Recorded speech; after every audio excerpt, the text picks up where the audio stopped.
Olá, meu amigo, minha amiga, bem-vindos ao Portal do José. E o presidente Bolsonaro humilha o Exército. E será que vai ficar por isso mesmo? Essa notícia está ganhando o noticiário hoje, de uma forma muito tímida ainda, mas a julgar pela reação das Forças Armadas, parecem que entubaram, parecem que aceitaram a humilhação. E aí a responsabilidade está sobre os ombros dos comandantes, do Exército, Marinha e Aeronáutica, das mais altas patentes. Porque na medida que eles estão vendo um ato translocado, sem fundamento jurídico, sem fundamento moral, praticado pelo presidente da República, invadindo as atribuições constitucionais do Ministério da Defesa e das Forças Armadas, tem alguma coisa estranha no reino da Dinamarca. Será que o contra-cheque que a ala militar está ganhando dentro do governo Bolsonaro está funcionando como um cala-boca para essa gente? E a sociedade?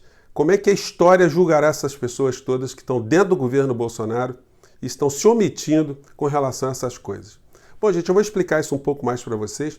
Você que chegou agora, se inscreva no Portal do José, que a gente tem um papo direto mesmo. Nosso propósito aqui é jogar luz sobre temas que os grandes meios de comunicação não abordam, E se você gostar, dê o joinha, compartilhe, leve os nossos temas aqui para discutir com seus parentes, seus amigos. Sempre a gente consegue aprender muito com esse tipo de diálogo, com esse tipo de tema quando a gente coloca ele em pauta, Bom, todos nós estamos vendo hoje, timidamente pelos meios de comunicação, notícias que são secundárias porque os grandes temas são o enfrentamento da pandemia, a crise política que o Brasil está vivendo, e os comportamentos translocados do presidente da República. Como eu disse a vocês, existe aí um pano de fundo complicado. Primeiro, que apesar de termos uma situação mundial muito problemática, isso acaba funcionando como uma grande cortina de fumaça ao saque que é cometido contra países, contra populações pobres de países como o nosso,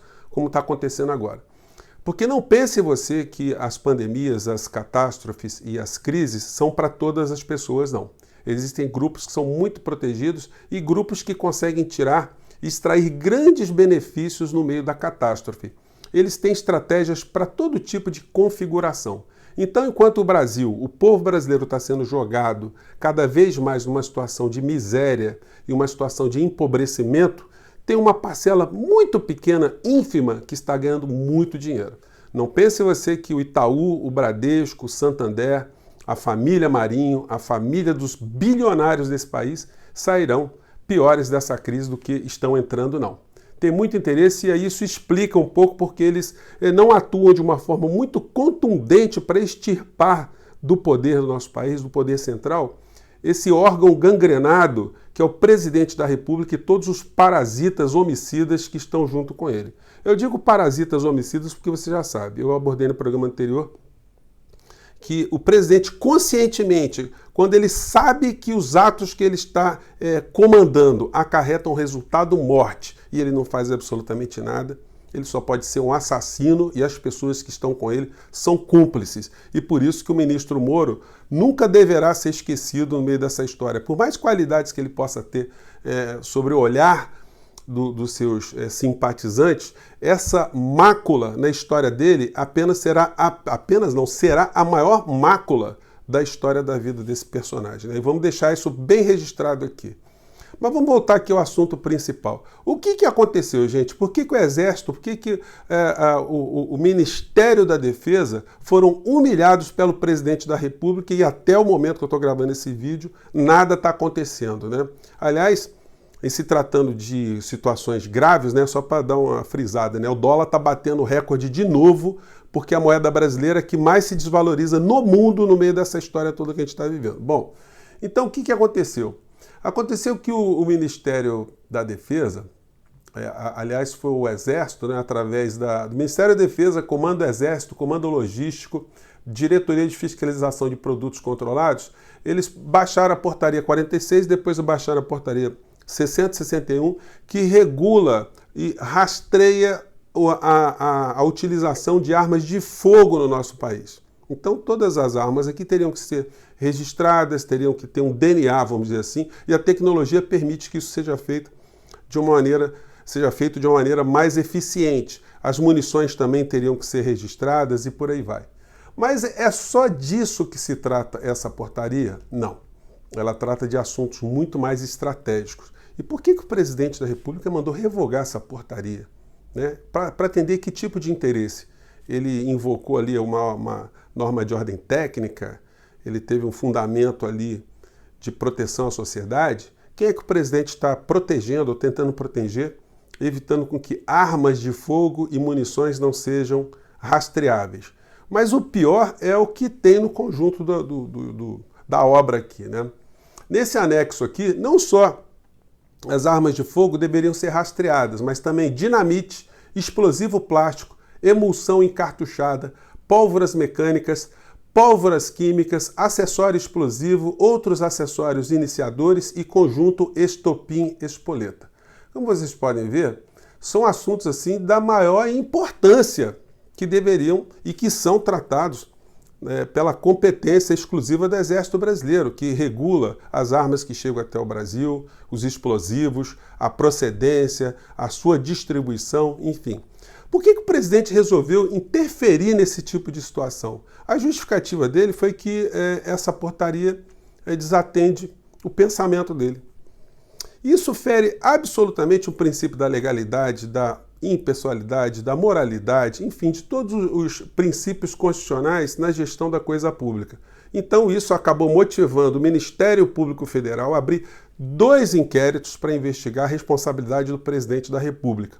E certamente ele não vai conseguir explicar, não vai ter razões morais, razões jurídicas que justifiquem ele ter feito esse tipo de coisa. Então, gente, como eu já apontei para vocês, não se surpreendam se no final do mandato dele, ou se houver uma interrupção, se ele sofreu impeachment, se ele renunciar, não se surpreendam se ele terminar junto com os filhos na cadeia, ou na melhor das hipóteses, com tornozeleira eletrônica e com seus cúmplices nas suas mais diversas áreas também, né?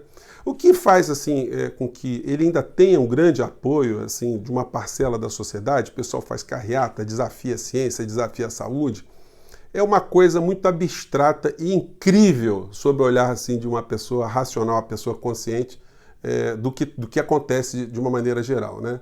O elo que faz com que essas pessoas elas se mantenham unidas é um troço chamado anticomunismo. Essas pessoas elas acham que os problemas brasileiros eles são provenientes de um comunismo existente aqui no nosso país. Então a saúde está ruim por conta do comunismo, a educação por conta do comunismo, o desemprego, a economia, tudo é fruto do comunismo. E simplesmente eles não se dão conta, porque no fundo são pessoas bastante ignorantes, né? Nós estamos vivendo um momento da burrice e ostentação e da ignorância e ostentação, né? Elas não percebem que esse discurso anticomunista foi usado a vida inteira para fazer exatamente o que acontece hoje no Brasil.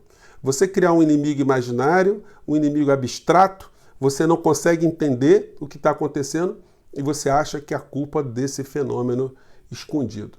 Isso se presta a você justamente não perceber que os ladrões, os gangsters, os bandidos, eles roubam o nosso país sem que a gente perceba. Isso está acontecendo exatamente agora.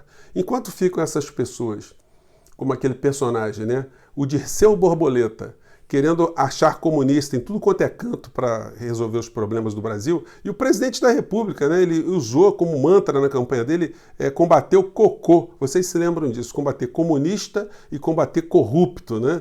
Corrupto agora vai ficar difícil, né, presidente? Porque o senhor está trazendo todo mundo para dentro do seu governo para garantir o seu mandato até 2022. E deve conseguir, porque bandido conhece bem o sistema da lei, bandido conhece bem como é que proteger, como é que se protege outros bandidos, então é possível que o senhor chegue a 2022 com essa turma absolutamente experiente em ajudar a roubar o povo brasileiro. Mas o pior está na área econômica, né? Na área econômica nós temos os gangsters e os psicopatas. Gente, desculpa eu estar usando essas expressões, mas isso é fruto da realidade.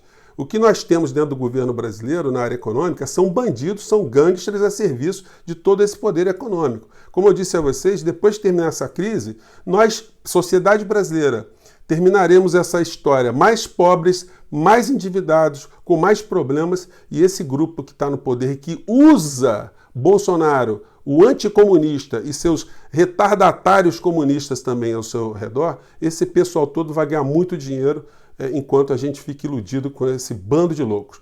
O traço triste dessa história de hoje é a humilhação que o Exército Brasileiro está sofrendo e a omissão da ala do contra-cheque militar dentro desse governo. Esse pessoal que, porque está ganhando um pouquinho mais no seu soldo, eles estão ajudando a entregar nossa pátria sem reagir em nenhum momento. Pelo menos publicamente, ninguém reagiu a essa humilhação, essa empulhação que uma pessoa com caráter e a moral de Bolsonaro está submetendo o nosso país e as nossas instituições, né? Eu deixo essa questão para a sua reflexão.